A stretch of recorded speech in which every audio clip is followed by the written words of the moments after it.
Welcome to Disney This Day. I'm Egon Bonkers. And on this day in 1995, a Christmas fantasy parade debuted at Disneyland on Thanksgiving Day.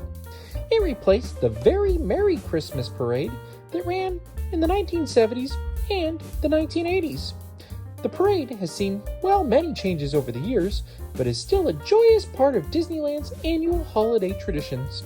The Christmas Fantasy currently features 7 units with around 113 characters, including 15 elves, 12 toy soldiers, 8 reindeer, 8 snowmen, and 4 gingerbread cookies. But it debuted 30 years ago today. Have you seen it? Do you love it? I sure do. It's one of my favorites. Anyway, have a magical day.